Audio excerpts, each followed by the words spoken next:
it's a masterpiece, and it's beautiful, and it brings its own cards to the table. And yeah, I just have a real appreciation for cinema. Hello there. Come on in. Come on in. Come on in. You must be here for the movie talk night, right? Excellent, excellent. Just come on in. Come on in. And make yourself comfortable by the fire. And I'm going to talk you through my top 5 movies of all time. And I'm going to tell you why they are so great and why they are so special to me. So, like I say, sit back, relax, and just enjoy yourself, okay? Excellent. We'll start with number 5. And coming in at number 5 on my all-time favourite movie list is the film The City of God. Now, The City of God isn't a very well-known film, and the reason behind that is actually because the film is not only set in Brazil, but it's also filmed in the native language of Brazil, which is Portuguese. So I don't think it's got a lot of exposure in places like the UK, which is where I'm from. And I actually found this film through looking at reviews and stuff online, and it actually coming to my attention that it is a really good film, and one that I should watch. As I grew older, I kind of wanted to get a good appreciation for films, right? And kind of widen my film pool, shall we say. So on my travels through the internet, I came across this film and I thought, okay, I'll give it a shot. It's in Portuguese, so I'm going to be watching with subtitles, and that's okay. I'll see what it's like. And yeah, it blew me away. It's a very real film. Lots of real emotions and struggles that happen. I guess to give you a brief synopsis of the film, it's about a young boy in Brazil, and in particular Rio de Janeiro, and he's pretty much an orphan, someone of no wealth, and he lives in the slums in the shanty towns of Rio, and it's about his upbringing, and it takes you through his life as a child to a man, and all the hardship that he has to deal with, from getting bullied, getting involved with gangs and stuff like that. And it's a really beautiful film. It's a sad film as well, and it really just touched me on a personal level. It kind of opened my eyes to a lot of struggles elsewhere in the world, and especially in these poorer countries like Brazil, and like in these shanty towns where you wouldn't really experience those type of things yourself as someone living in the UK, coming from a middle class family like myself. And it was so eye-opening as a film, and I would say life-changing in some ways. So if you can get over that barrier of subtitles, then I would definitely recommend this film as something you should watch in your life, because it's, like I say, it's very special, and it's one that you wouldn't normally be exposed to. So I would definitely check that out for sure, if I was you. The next film in my series of top 5 films, which is number 4, and I'm going to cheat a little bit here, but it's actually Star Wars. And it's just Star Wars as a franchise, really. And I know it's a cheat because Star Wars is now made up of 9 main series films, and I guess if I was to pick one of those films, I would choose The Return of the Jedi.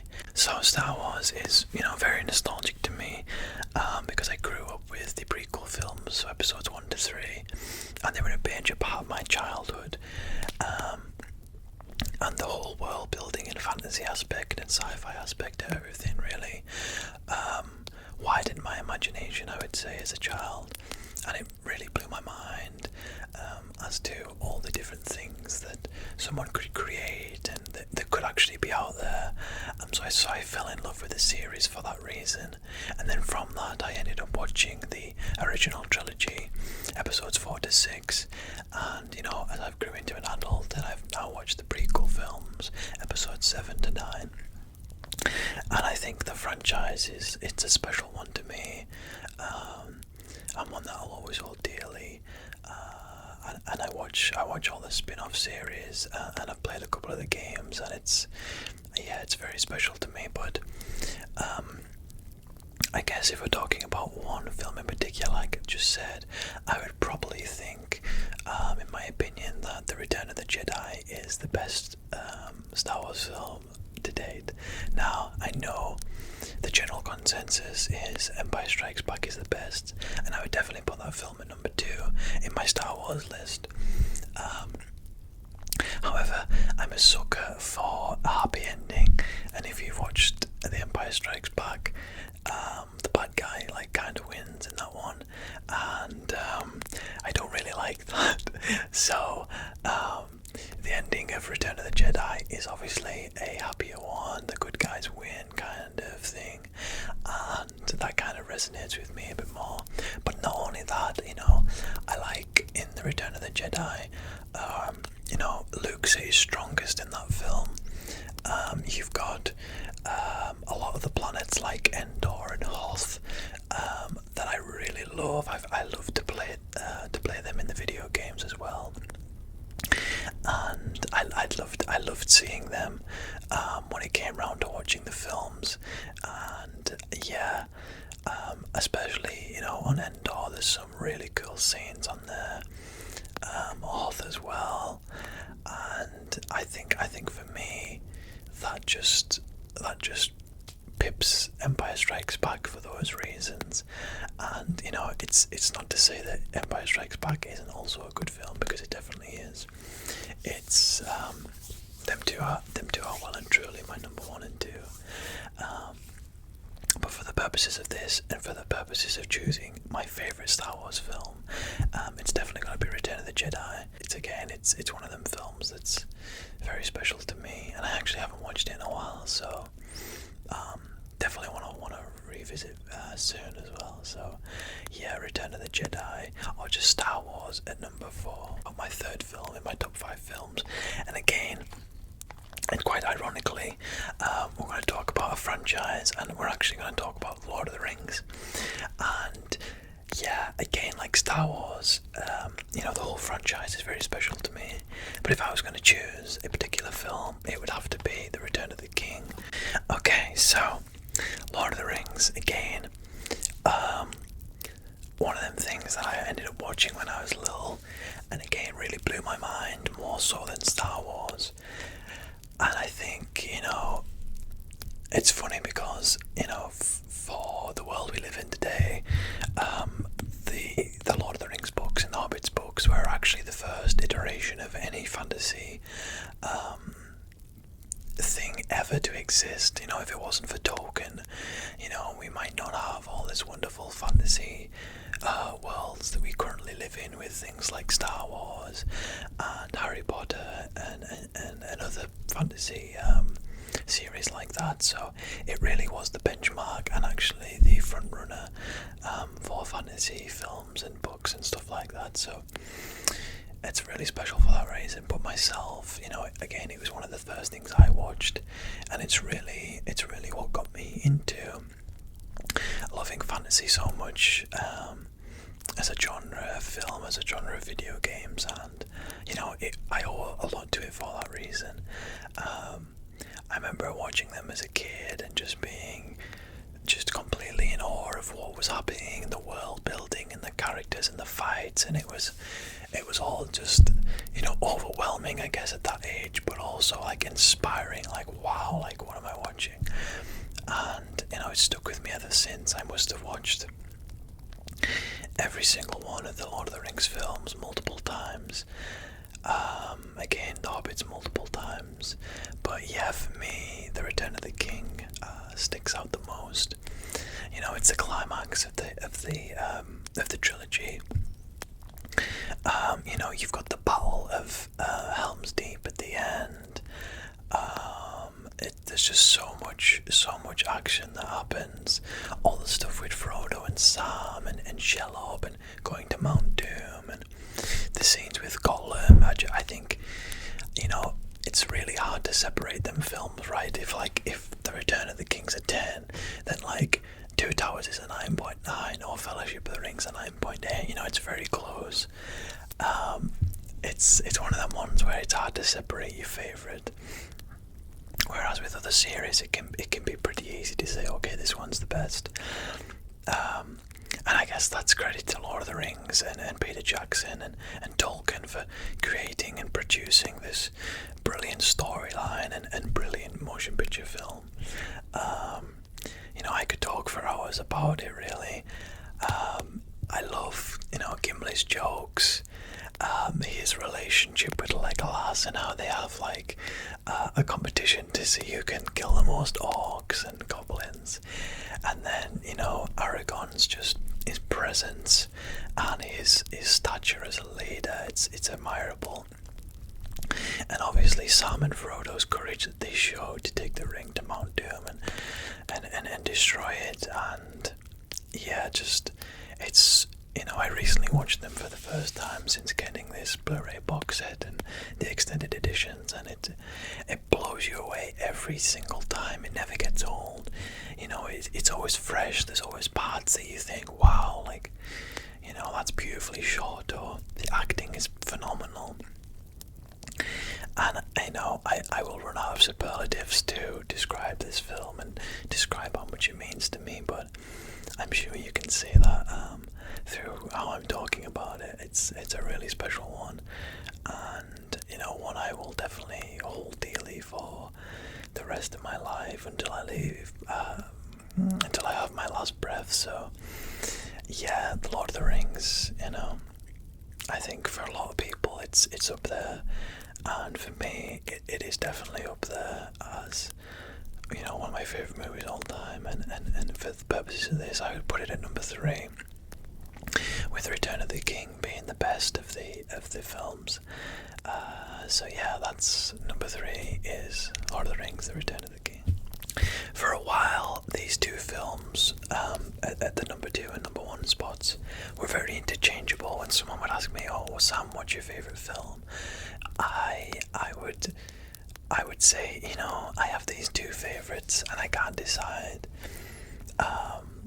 And sometimes I would say one film, sometimes I would say the other. And I think it's just, you know, which one have I watched recently and which one has touched me because of that more recently. And I end up putting that one first. But for now, I guess, recording this at number 2, I would put the film Saving Private Ryan as my second favourite film of all time. Now, where do I start with this film? You know, I think my first experience with this film was probably at a younger age than what you're supposed to watch it. Let's put it that way. I remember my dad had he'd got new surround sound speakers for the living room, and he was basically showing me what they could do and what they were capable of. And he ended up showing me 2 scenes from 2 films that really put the surround sound to the test. And he had a subwoofer as well, so he was really trying to get that bass and scenes with really good audio. So the first one he showed me was the opening scene to Gladiator, which, if you've seen that film, you know, a really memorable opening scene for sure, and lots of action, lots of really impactful audio going on there. And yeah, like as a kid, I was like, wow, this is really cool. And obviously, Gladiator is an amazing film, which I've watched since, and you know, one I would rate highly. But it's not in my top five. And what is in my top five, like I said, and it was the next film he showed me, is Saving Private Ryan, and he showed me the D-Day scene, which, you know, if you've seen the film or you know about D-Day, which I'm sure most of you do, that it's a very sad historic moment in time, and obviously one that happened in real life. You know, we've talked about Lord of the Rings and Star Wars, which are fictional, of course, and you know, I talked about City of God, which is obviously real. You know, and so is Saving Private Ryan, based on a true story and based on historic events where thousands and thousands of people, millions of people, lost their lives as part of World War II. And I remember as a kid watching it, and you know, obviously the sound was good and the surround sound was good. It like felt like you were there on the beach, and you know, the emotions that came with that scene just really hit me. And I must have been about maybe 9 or 10 at the time, and watching people just get, you know, blown to smithereens, shot down by bullets. You know, you can't really contextualize that as a kid, but you know it's sad, right? You know the sacrifice them people were showing on that beach that day, and it, you know, that's always stuck with me. And I think since then I've had an appreciation for, you know, the people that lost their lives and dedicated their hearts during any war, whether it's World War One, World War Two, Vietnam, whatever. And since then I've always had a real appreciation for war films. This happens to be my favourite, but to name some others, like, you know, 1917 is a recent one, Hacksaw Ridge is another, Vietnam films like Full Metal Jacket, Apocalypse Now, Platoon was so real and so full of emotion and full of sadness, but you know, I think emotion that we need to experience as people to appreciate the sacrifices that them people made. And Saving Private Ryan for me does that in the most beautiful and perfect way that you can imagine. The acting on the film, Tom Hanks, Matt Damon, I mean even Vin Diesel to an extent, right? It's so sad, but they depict beautifully the struggles of that time and getting onto that beach and getting a foothold in the war, and then searching for some you know, he was a private at the end of the day, Private James Ryan, but you know, they're men set out on a mission to, you know, potentially rescue this private that might not even exist anymore, all because his mother had already lost two of her sons, and this was a last ditch effort to find the third. And I think that in itself is so emotional and impactful. And the men, you know, braved their lives to chase what could have been an already lost cause. You know, thankfully it wasn't, and obviously Tom Hanks dies in the process of it, and you know, I'm trying to hold back the tears, not you know, reminiscing the scenes from that film, and it's hard to not do that because there's so much emotion in that film, and the flashbacks to the present day where Private Ryan is at the grave of his captain, and the guy that ultimately, you know, saved his life, and he's just so thankful in that moment with his family, and it's special, right? You know, you can't fathom what must have been going through all of the men's lives at the minds at the time, but obviously, you know, Private Ryan's mind when, you know, he's there at his grave, and it's, you know, and there's nothing he can do, but he's there because of this sacrifice, and he appreciates that. I think it's a beautiful thing, but you know, that film cinematography was excellent, acting excellent, audio, makeup, costumes, storyline. It has everything, and you know, it will take some doing to dislodge that film from my top 2 films of all time. Let me tell you that, because it's beautiful and it's one that I think everyone should definitely see in their lifetime. So yeah, I'm gonna stop talking about it before I actually get into full floods of tears. But Saving Private Ryan is a special film, and it's at number 2 on my top 5 list of all time. Number 1 in my top 5 films of all time. If I would do a drum roll, I would, but it's not really the right environment for that. And yes, coming in at number 1 in my top 5 films of all time would be the masterpiece that is, and there's a bit of drama with this one as well, Kill Bill. And I know it's split into 2 volumes. Now I see this as one film that obviously Quentin Tarantino couldn't have as a single entity, because it just wouldn't wouldn't sit right at the cinema. Obviously it would be too long, and he couldn't cut things from it, so he did the right thing and split it into 2 parts. But you know, it's for me, it's one thing, it's one beautiful piece of cinema. And you know, if I was to say which one's better, I would say the first one, volume 1, just on the sole reason that the House of Blue Leaves scene where Beatrix Kiddo goes up against the Crazy 88 and Oranishi and her bodyguards is probably, I mean, if it's my favourite film, it's probably my favourite scene in a film of all time, right? So it's probably my favourite scene of all time, and it's a masterpiece, really. There's no 2 ways about it, and I can't put it any other way.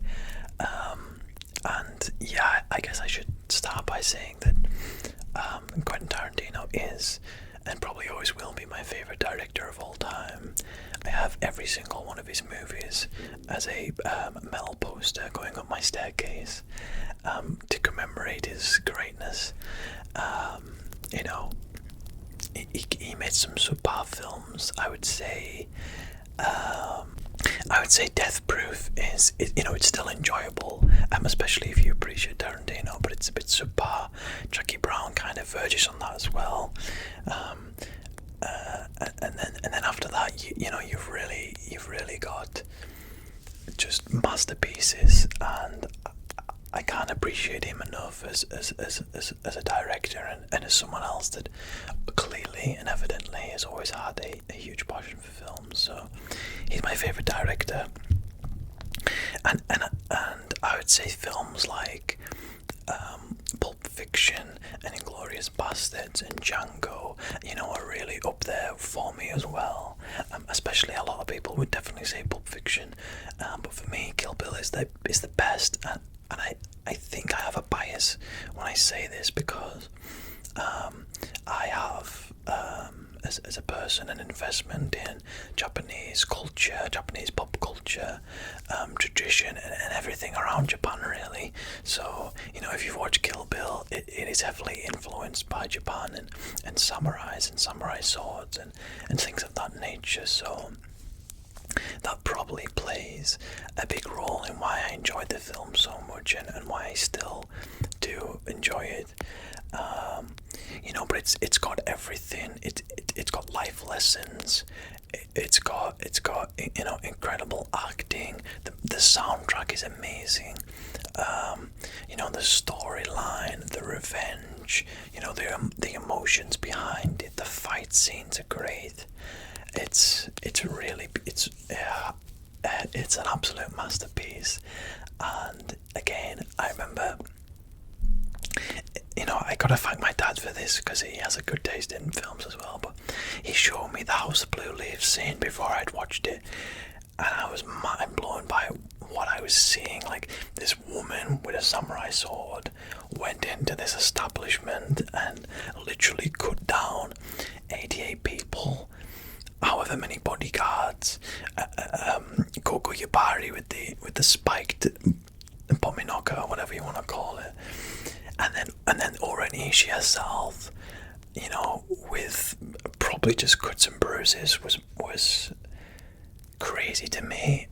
You know, the whole setup of the scene before it with the band playing. It's like a live band. It's the I can't remember what they're called. I think they're called the 1, 2, the 4, 5, 6, 7. I don't know. It's something crazy, but the band's great. Like the woohoo, and then you know the whole scene where she tracks Sophie Wren to the toilet, and oh my god, and then she brings her out front and slices her arm off, and that's like the declaration of war, right? She goes to town.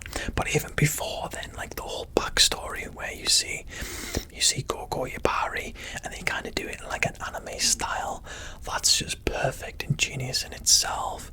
And it, like, you know, it gets you to sympathize with Gogo in that moment as well. Obviously, you know, her family was killed, or her dad and her mother were killed by Yakuza, and it was like, you know, Tarantino in that scene doing like an ode to the anime industry and the animation industry in Japan, and I thought that was great.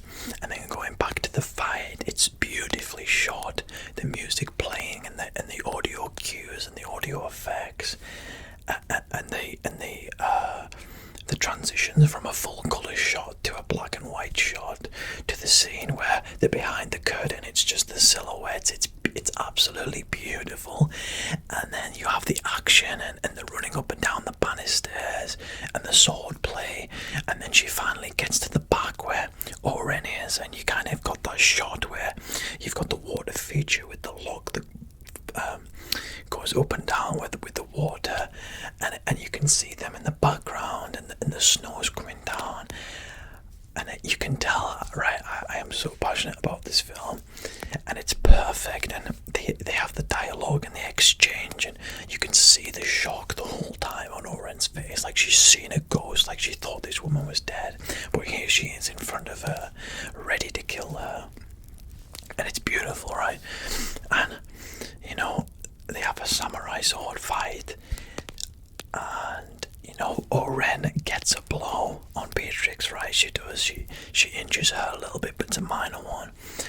And obviously, if you've seen the film, then you'll know that Beatrix slices off Oren's head, and you can see her brain palpitating and a scalp cleaved off onto the floor, and it's beautiful. And then it cuts back to the water feature again, and boom, boom. And again, in that moment, it's an ode to traditional Japanese films. And I think everything about that film, Tarantino really went to town to ensure that them traditions and them core themes from Japanese samurai films were incorporated perfectly and unbiasedly to a very fine detail, and that in itself is perfect. And then you have the blood that runs down Oren's white dress onto the white snow. It's beautiful. Yes, Kill Bill will probably be my favourite film, or you know, collection of films of all time, and I can't speak highly enough of it. I think it's a masterpiece, and it will always be a major part of me in my life. And I am forever grateful for Tarantino and all the actors and all the people that made that film, because it's so special to me, and that's why it's number one on this list. And I hope if you haven't watched any of them, then I hope I could inspire you to actually go away and watch them, because each one in their own right is a masterpiece, and it's beautiful, and it brings its own cards to the table. And you know, yeah, I just have a real appreciation for cinema. Thank you for joining me by the fireplace, by my cozy space, and listening to me talk about films. I really appreciate it. I hope you had a good time, and yeah, I will see you around, and